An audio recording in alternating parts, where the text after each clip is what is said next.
السلام عليكم ورحمة الله وبركاته. أخباركم إيه رجالتنا في ثالثة ثانوي؟ يا رب تكونوا بخير. النهارده بأمر الله مكملين مع بعض الجزء الثاني من يونت 10. إن شاء الله هنتكلم فيه عن استخدامات used to أو بالبلدي كده كل ما هو يعبر عن الباست هابت أو العادة في زمن الماضي.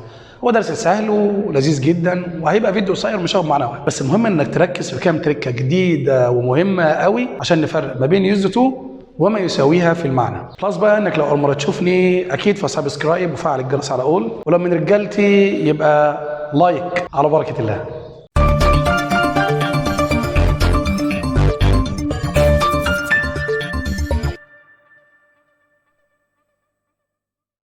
للتعبير عن past habits عادات في زمن الماضي، الكلمة الأساسية في الحوار ده يا جماعة هي كلمة used to، دي معناها اعتاد أن.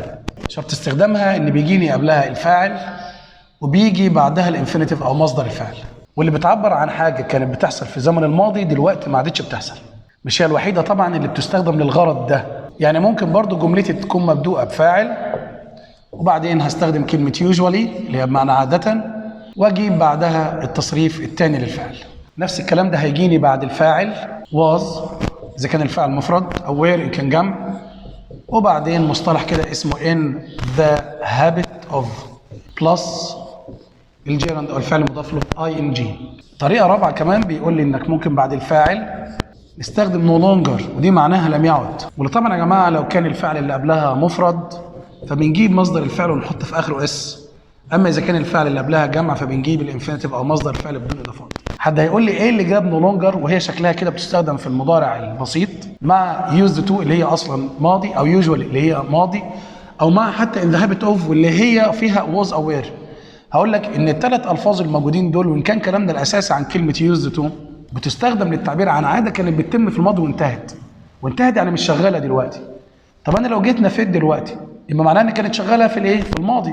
يعني تحس ان يوزد تو ونو لونجر وجهان لعمله واحده، بثبت في الماضي معناها انه مش شغال في الحاضر. طب مش شغال في الحاضر او ما عادش بيحصل في الحاضر معناها انه كان شغال في الماضي. علشان كده انا بان في المضارع عشان اثبت انه كان في الماضي بكلمه يوزد تو. يعني الاثنين عندي واحد.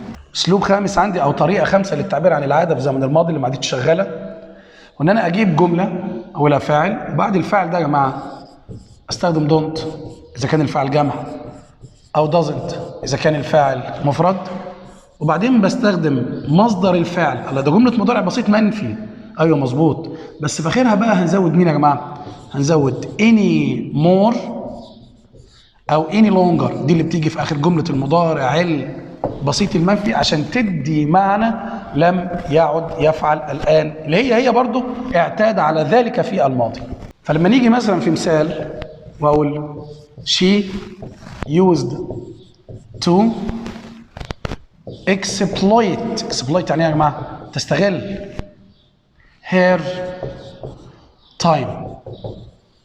الجمله ده يا جماعه معناها ان كانت عادتها استغلال الوقت، ده معناها انها الان بتضيع الوقت. نفس المثال ده يا جماعه لو قلنا she usually هقول exploited، كانت من عادتها استغلال ايه وقتها، ده يؤدي نفس المعنى. لو جينا وقلنا she was in the habit of exploiting يعني هي كانت من عادتها exploiting، كانت من عادتها استغلال her time وقتها. تلاحظ بقى ان انا هنا لما جبت الفيرب تو بي، واخد بالك انت من دي، حطيت هنا الفيرب بلس اي ان جي بس بتعبر عن نفس العاده. هي جمله لو قلت شي no longer exploits her time، ما عادتش بتستغل وقتها، يعني معناها ان كان عادتها في الماضي. هي لو قلت شي doesn't exploit her time وحطيت في اخر الكلام كلمه مين بقى؟ بص anymore لم تعد يعني او any longer. معلش هنقف احنا بقى شويه عند used to، يمكن هو الكلام الاساسي عليها يعني، وهنقول ان لو تم استخدام قبلها verb to be او get باي شكل من اشكالها او become باي شكل من اشكالها او grow باي شكل من اشكالها، ده خليني اجيب بعدها الفعل مضاف له ing. وطبعا هنا يا جماعه مش هتبقى معناها عاده تمت في الماضي وانتهت بقى، هيبقى معناها عاده كانت وما زالت. وما زالت يعني بقى يعني ما انتهتش. وده بقى يا جماعه يختبرني فيه بطريقه ذكيه شويه. لما يروح جاي مثلا قايل لي في جمله اختياري بالمنظر ده she space the first so her family is happy with her.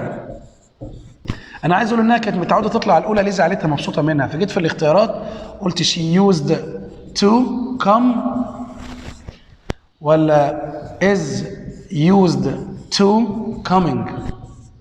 الاختيارين يا جماعه من وجهه نظر اي حد حفيظ صح، وممكن الاثنين يلخبطوا لان هنا كل اختيار جايب الشرط بتاعه الصحيح، ولكن يا جماعه المعنى بتاع الجمله هو اللي بيحدد اي واحد فيهم يناسب. فلما اقول لك انها بتطلع الاولى وعيلتها مبسوطه منها، يعني معناها ان عادتها في انها بتطلع الاولى مش انتهت بقى، لا ما زالت شغاله. فده يخليني يا جماعه ارجح مين بقى؟ ارجح is used to coming. طب لو شلت is وحطيت كلمه was كانت مبسوطه منها في وقت ما كانت بتجيب يعني في الماضي وانتهى وما عادش شغال، يبقى هقول انا used to come اللي هي معناها اعتاد ولم يعد. طب ايه رايك لو قلنا ان used to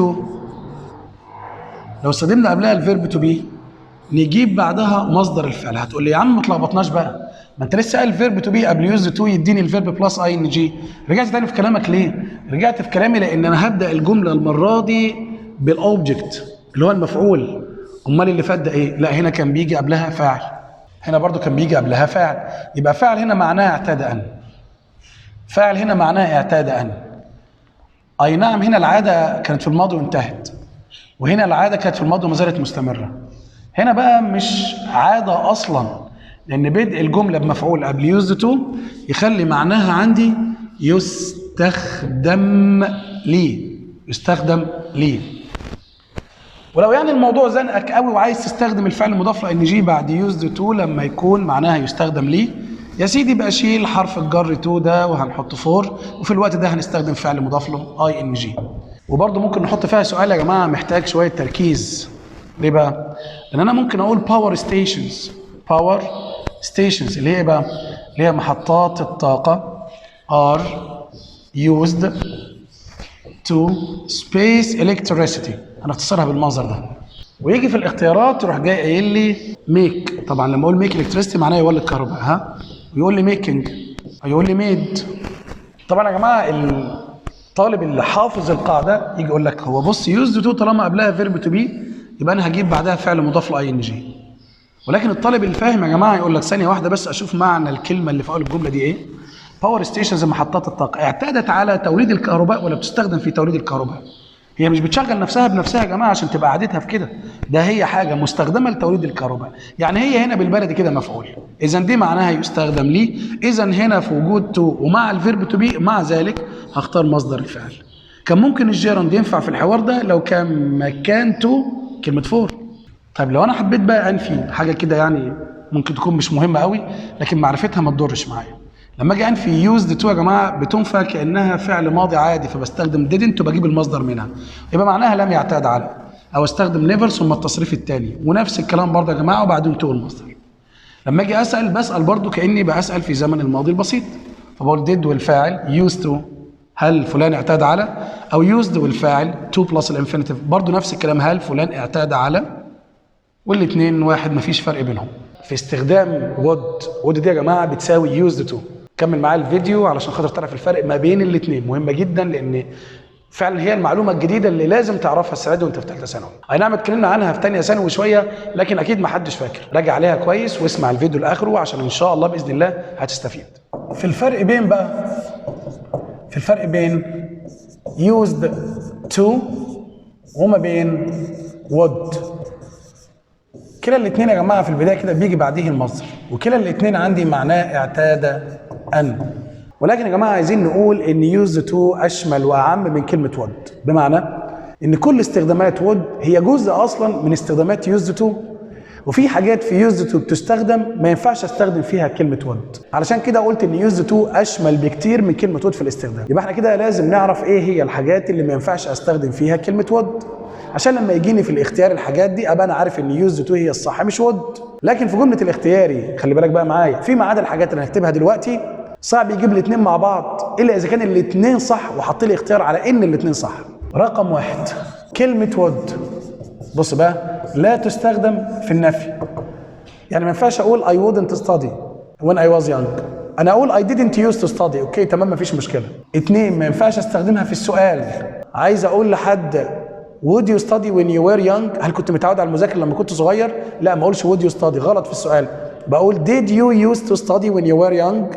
3 ما ينفعش استخدمها الوصف عاده ثابته او موقف ثابت استغرق وقت طويل في الماضي. وقت طويل فين يا جماعه؟ في الماضي. يعني ايه؟ يعني انا ما ينفعش اقول I would live in اسيوط when I were young. I would live in اسيوط، انا كنت عايش في اسيوط. ايوه ماشي، ما الحياه دي واخدت وقت منك طويل، لكن تقول I used to live in اسيوط شغال. ما ينفعش تقول I would work abroad when I were 40. ما تقولش انا كنت متعود اشتغل بالخارج لما كان عندي 40 سنه. غلط، لان ده هياخد منك وقت وكان ثابت عندك في السن ده. فتقول I used to work abroad. ما ينفعش استخدم كلمة would مع أفعال الحالة. أفعال الحالة اللي هو إيه أفعال الحالة ده يا جماعة؟ اللي هو عندي أفعال الإدراك، أفعال المشاعر، أفعال الملكية، أفعال القياس، أفعال الحواس. الحاجات دي يا جماعة ما ينفعش استخدمها بعد would، بستخدمها بعد used to عادي. يعني ما ينفعش أقول I would have غلط، I would be غلط، I would enjoy غلط، I would measure غلط، I would think غلط. مع كل الحاجات اللي انا قلتها دي استخدم كلمه يوزد تو هي الاصح. فيما عدا بقى يا جماعه الحاجات دي فكلمه وود ويوزد تو الاثنين كلاهم صح. في عندي حاله بقى بيقول لي ان الاثنين يبقى غلط.